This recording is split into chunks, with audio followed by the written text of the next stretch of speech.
నీ బట్టలు ఉతకడానికి, నీ గిన్నెలు కడగడానికి, నీ ఇల్లు దుడవడానికి ఒక పని మనిషిని పెట్టుకుంటే 10,000 జీతం ఇవ్వాల్సి వస్తుంది. ఇంకో పని మనిషిని వంట వండడానికి పెట్టుకుంటే 11,000 జీతం ఇవ్వాల్సి వస్తుంది. ఇంకో పని మనిషిని పిల్లలు చూసుకోవడానికి పెట్టుకుంటే 9,000 జీతం ఇవ్వాల్సి వస్తుంది. ఆ ముగ్గురు చేసే పని ఒక్కతే ఆడది చేస్తుంది. తన పేరు ఇల్లాలు. మన దేశానికి పట్టిన దరిద్రం ఏంటంటే లక్షలు ఎదురు కట్నం ఇచ్చి నీ ఇంటికి పని చేయడానికి వస్తుంది. మళ్ళీ నువ్వు ఆ లక్షల కోసమే, అధిక కట్నం కోసమే వేధిస్తున్నావు. ఇది ఏ రకమైన న్యాయమో నాకైతే అర్థం కావట్లేదు. నీ బట్టలు ఉతకడానికి, నీ గిన్నెలు కడగడానికి, నీ ఇల్లు దుడవడానికి ఒక పని మనిషిని పెట్టుకుంటే 10,000 జీతం ఇవ్వాల్సి వస్తుంది. ఇంకో పని మనిషిని వంట వండడానికి పెట్టుకుంటే 11,000 జీతం ఇవ్వాల్సి వస్తుంది. ఇంకో పని మనిషిని పిల్లలు చూసుకోవడానికి పెట్టుకుంటే 9,000 జీతం ఇవ్వాల్సి వస్తుంది. ఆ ముగ్గురు చేసే పని ఒక్కతే ఆడది చేస్తుంది.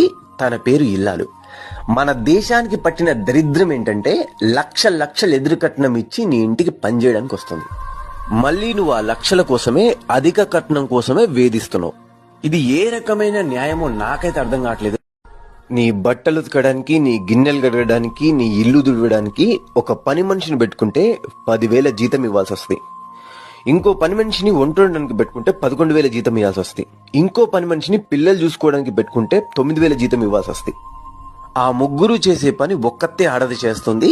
తన పేరు ఇల్లాలు. మన దేశానికి